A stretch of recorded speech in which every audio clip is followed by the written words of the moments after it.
Observe किया आपने? पूछ हिलाते हैं। हाँ, आपको कैसे पता? अच्छा ठीक है, ऑब्जर्वेशन। कुत्ते खुश होते हैं ना, सबकी पूंछ ऐसे हिलती है, तो सभी कुत्ते खुश थे और सभी की पूंछ ऐसे हिल रही। केवल जो मुंबई के कुत्ते थे ना, उनकी पूंछ ऐसे नहीं हिल रही थी, उनकी पूंछ ऐसे हिल रही थी।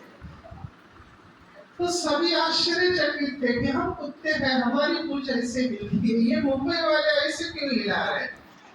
तो किसी ने पूछा मुंबई के कुत्तों से कि वो हम तो कुत्ते हैं, हम खुश है तो ऐसे ही हिलाते हैं, आप लोग ऐसे क्यों हिलाते हैं? वो सीधा।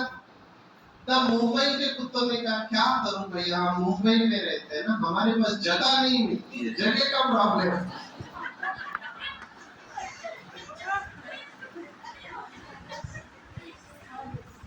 अगर अभी भी आप नहीं हंसे ना तो मुझे मिलना, आपको दवाई की जरूरत है। मैं ये क्यों कह रहा हूं, जब मौका है ना तो खुश हो जाना चाहिए। आप कारण मत ढूंढो, खुशी के लिए कोई कारण रॉन्ग। बच्चों को देखो, बच्चे बिना कारण के खुश होते हैं। बिना कारण के खुश रहना सीखो, कारण मत ढूंढो।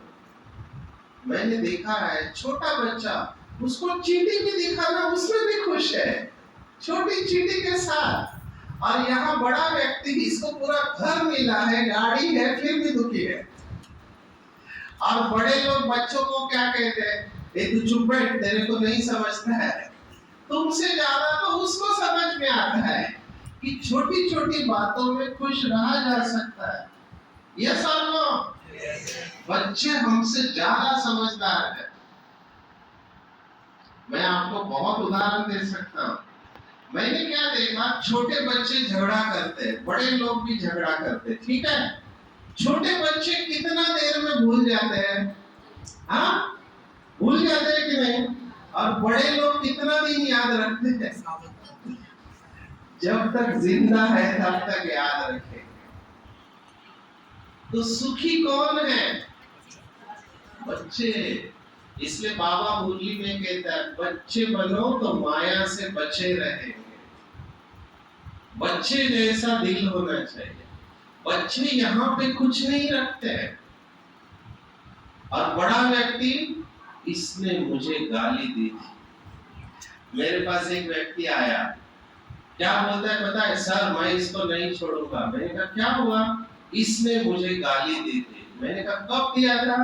20 साल पहले दिया था। अभी वो गाली देने वाला भूल भी गया, लेकिन ये इसने अभी तक याद रखा है कि मैं इसको नहीं छोड़ूंगा। दुखी कौन है? जिसने यहाँ पे पकड़ के रखा है। वो लोग हंस नहीं सकते। आप सोचो, मैं चारों तरफ, मैं जब भी railway station, bus depot, airport, सब जगह पे ना मैं सबके चेहरे देखता हूँ। 12 बजे हुए रहते चेहरे पे ऐसे रहते, क्योंकि दिमाग में इतनी बातें चल रही होती है। तो मुझे लगता है इनको जाके मैं थोड़ा खुश करूं, क्योंकि मेरा स्वभाव है कि मैं खुशी का देवता हूँ। मैं जहां जाता हूँ खुशियां बिखेरता हूँ, क्योंकि लोग दुखी है। अभी मैं आपको प्रैक्टिकल अनुभव सुनाता हूँ। आप डॉक्टर प्रेम बसंत को जानते हैं? बाबा के बच्चे हैं, कैंसर के स्पेशलिस्ट। वो भी कुमार है, मैं भी कुमार। हम दोनों का एक जगह पे प्रोग्राम था, एक स्टेट में।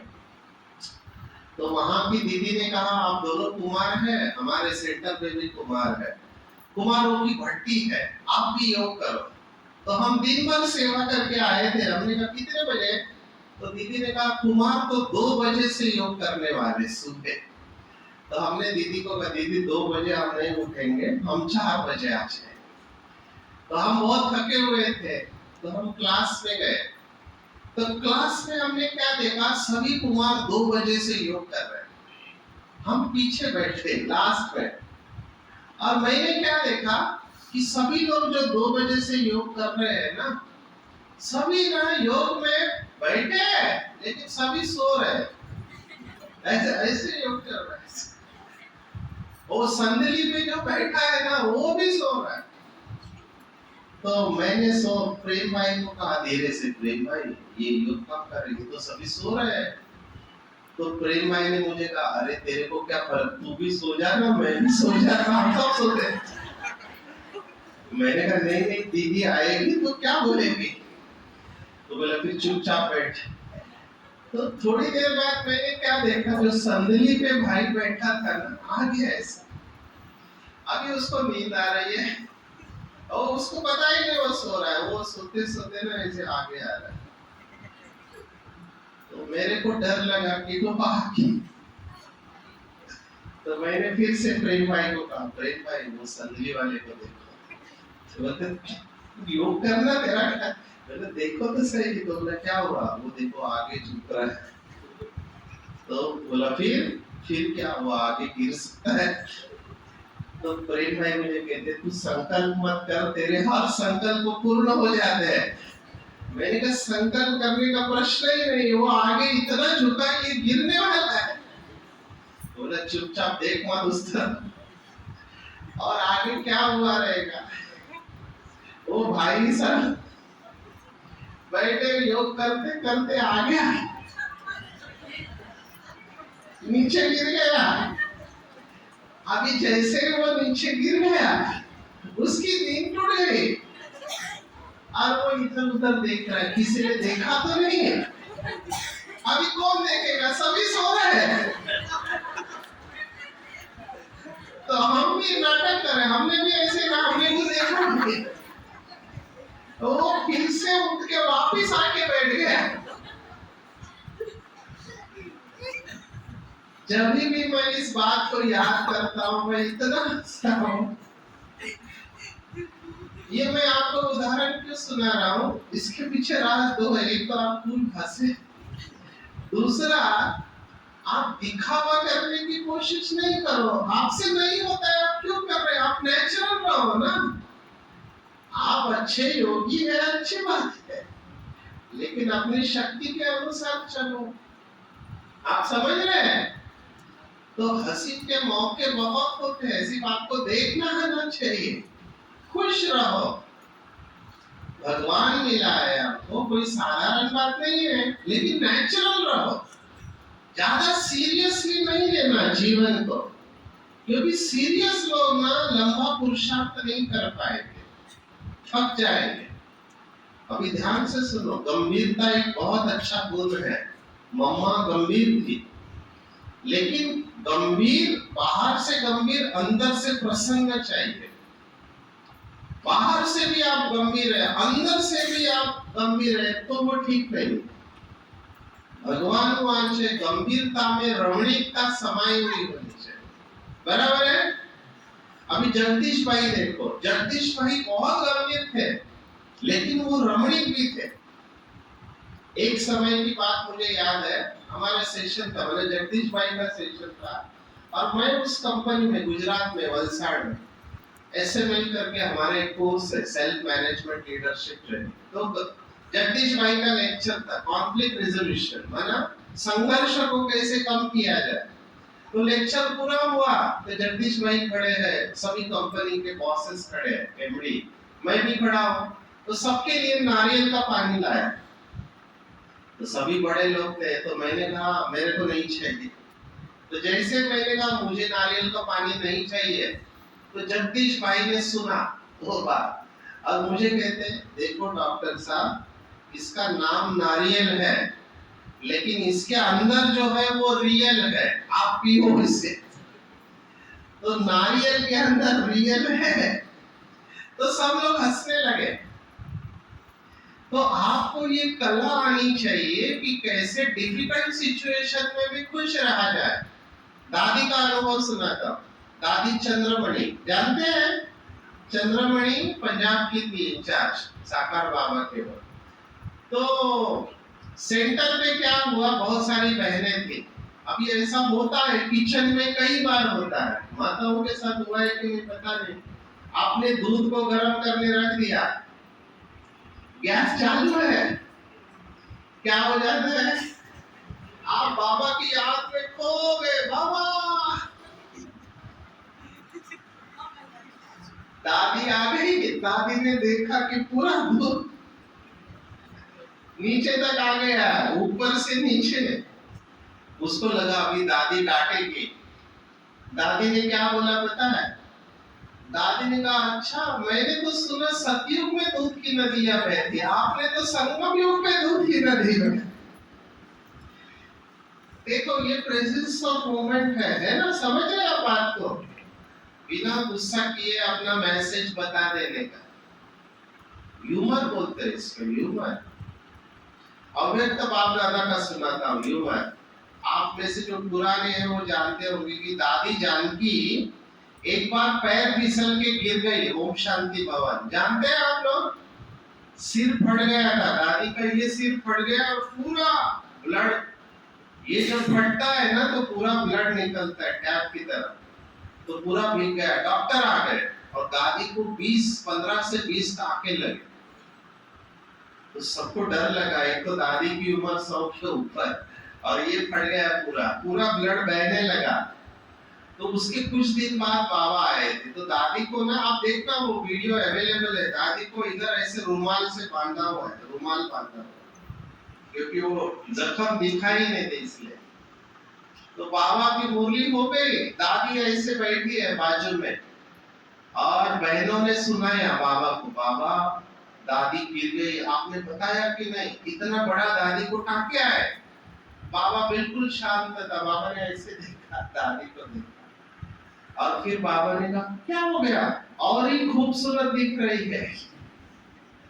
और रुमाल के वजह से बाबा ने कहा और ही खूबसूरत दिख रही है। तो बाबा देखो कैसे बात का सीरियसनेस निकाल दिया। समझ रहे हो बात को? तो छोटी बात को बड़ा करना या बड़ी बात को छोटा करना किसके हाथ में है? किसके हाथ में है? यही मैं कह रहा, आत्मा अपना ही दुश्मन कैसे है? जब आपके जीवन में कोई बात आ जाती है, अभी क्या करते हैं लोग, देखो आप कौन से ग्रुप में आते हो। पहले लोग होते हैं जो टेंशन वाले, वो क्या बोलते हैं, कितनी बड़ी बात, कितनी बड़ी, ऐसे करते, कितनी बड़ी बात होगी। दूसरा कहता है नहीं नहीं इतनी बड़ी बात नहीं, बात है लेकिन इतनी बड़ी नहीं है। तीसरा बोलता है कोई बात ही नहीं है। आप समझ रहे हैं? एक ही बात है, लेकिन एक कहता है कितनी बड़ी बात हो गई और दूसरा कहता है कोई बात ही नहीं है। तो टेंशन कहाँ पे? बात में है या मेरी सोच में है?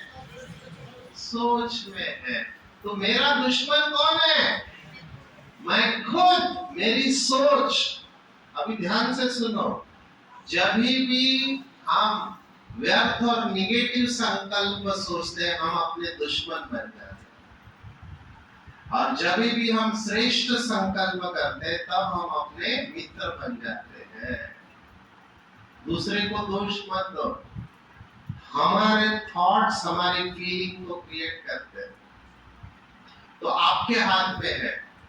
अभी मुझे बताओ, कई लोग मुझे पूछते हैं ये, इसलिए मैं आपको पूछ रहा हूँ। कई लोग कहते हैं क्या ये अंतिम जन्म कहाँ, एक कुछ बिहार में आ गए कोने में, कितना अच्छा होता, बाबा के साथ होते, मधुबन में होते। तो कुछ बिहार में जन्म होना अच्छा है या खराब है? अच्छा है या खराब है? अच्छा है। अच्छा, आपके ऊपर है, आप क्या सोचते हो। मैं और एक उदाहरण देता हूँ, ऐसे नहीं समझेगा, प्रैक्टिकल, ये सत्य घटना है मधुबन की। मैं एबरेली हॉस्पिटल में, डॉक्टर ने सुनाया, एक माता घूमने को आई थी मुंबई से, सीनियर सिटीजन 65 साल की। अभी वो देखने को आई थी पूरा आपको, तो वो बाथरूम में उसका पैर फिसल गया, हाथ के ऊपर गिर गए, हाथ टूट गया, फ्रैक्चर हुआ, प्लास्टर आया। तो डॉक्टर को लगा अच्छा वो दुखी हो जाएगी, चलो जाके बात करते। तो माता जोर जोर से हंस रही है। तो डॉक्टर ने पूछा माता जी आपका हाथ टूटा और आप हंस क्यों रही है? तो माता जी का पहला जवाब, कोई बात नहीं बेटा, हाथ ही टूटा है ना, पैर तो अच्छा है, मैं ऐसे लेके घूम सकती हूँ, उसमें कौन सी बड़ी बात है। डॉक्टर ने बोला वेरी गुड, नहीं, लेकिन आप थोड़ा ज्यादा ही खुश है। माँ गुड़िया का दूसरा जवाब देखो, बोलते बेटा हाथ नहीं टूटा है, हाथ की हड्डी टूटी है, 1-2 महीने में जुड़ जाएगी, कौन सी बड़ी बात है।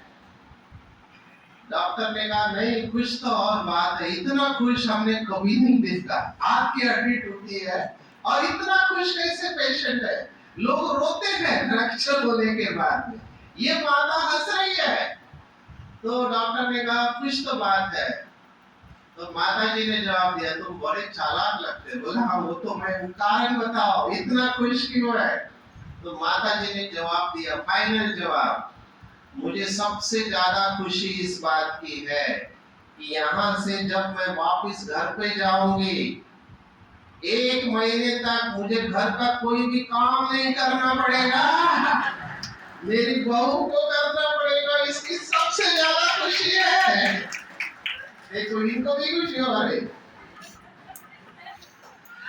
अभी देखो हाथ की हड्डी टूटी है लेकिन फिर भी खुश है ना। क्यों खुश है?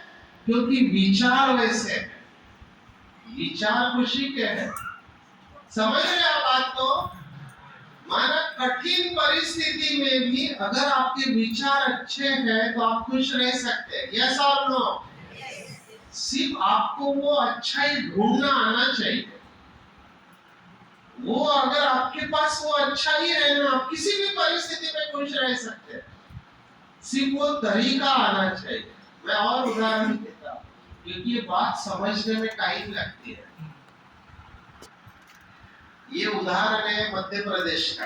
एक भाई जिसने 40 साल नौकरी किया, 60 साल में रिटायर हो गया, तो 40 साल की अपनी पूरी कमाई से उसने घर बांधा, ऐसा 3 माले का घर बांधा और ये पूरा परिवार सहित गांव में रहने को जाने वाला था।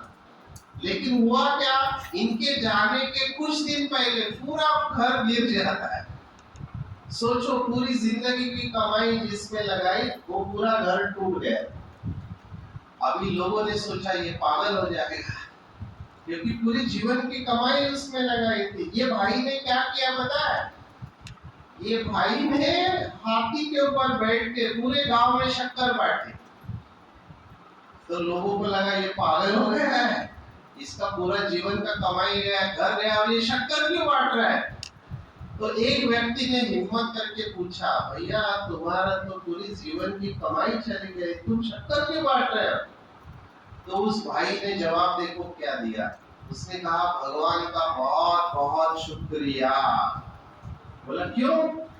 उन्होंने कहा यही घटना हम सब लोग जाने के कुछ दिन बाद में होती तो हमारे में से कोई भी जिंदा नहीं बचता। भगवान का शुक्रिया कि उसने हमको बचा लिया।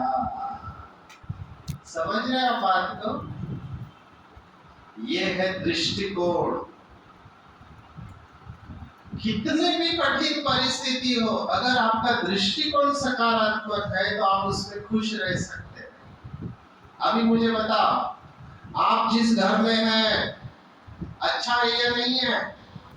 या गरीब परिवार में जन्म हुआ है? हाँ, अच्छा है या नहीं है? बहुत अच्छा है। और घर वाले जरा दिल से बोलो हो। अच्छा घर वाले अच्छे हैं, तो पड़ोसी वो भी अच्छा है। अच्छा, ये कुछ बिहार के सभी लोग। जब आपको सब अच्छा लगने लगेगा ना तो समझने का आपकी अवस्था बहुत अच्छी है। जिसकी अवस्था अच्छी होती है उसको सब अच्छा दिखाई देगा। जो अंदर है वही बाहर दिखाई देगा। अगर अंदर में पॉजिटिव नहीं हो तो मुझे बाहर भी पॉजिटिव नहीं दिखाई देगा। चौथा उदाहरण, एक घर में मेहमान आए तो पति ने अपनी पत्नी को कहा जाओ इनके लिए चाय लेके आओ। वो पत्नी आई चाय लेके, आते समय क्या हुआ रहेगा उससे, जो भी हुआ उसके हाथ से चाय गिर जाती, सबके सामने गिर जाती है। पहला पति नंबर 1, सारी चाय नहीं ले सकती तुमको चाय भी लाना नहीं आता है। तुमसे शादी करके मैंने बहुत बड़ी गलती की है। एक्चुअली मुझे शादी नहीं करना था, मेरी माता जी ने मुझे कहा इसलिए शादी किया। एक चाय का प्याला गिर गया, उसका रिएक्शन देखो।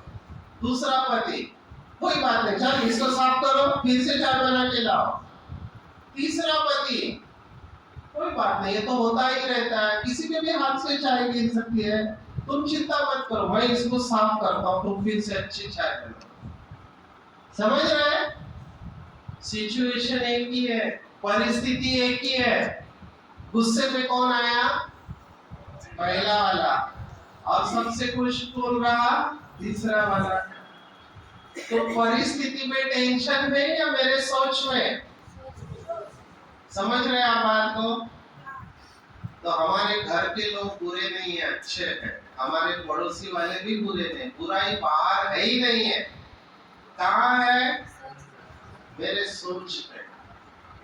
बाबा ने हम सबको देखा। देखो बाबा का टेक्निक अभी। बाबा को कितने साल हो गए? 87 ईयर हो गए ना, 87 साल हो गए। बाबा के मुरली का पहला शब्द क्या है? मीठे बच्चे। बाबा ने कभी कहा? बाबा को पता है कि ये बच्चा धारणा में नहीं है, कोई धारणा नहीं करता है, कोई योग नहीं करता है, सेवा भी नहीं करता है, केवल गुरुवार को भोग खाने को आता है। बाबा को पता है, बाबा को ये सब बातें पता है, लेकिन फिर भी बाबा का पहला शब्द क्या है? मीठे बच्चे, प्यारे बच्चे। यही टेक्निक है ठीक करने का, और कोई टेक्निक नहीं है। क्योंकि बाबा को पता है इनमें शक्ति नहीं है, इनको प्यार से ही ठीक किया जा सकता है। समझ रहे हैं? समझ रहे हैं? तो आज के बाद क्या? इतना बोलने से ऐसा नहीं होता है, अभ्यास करना पड़ता है इसके। मेरा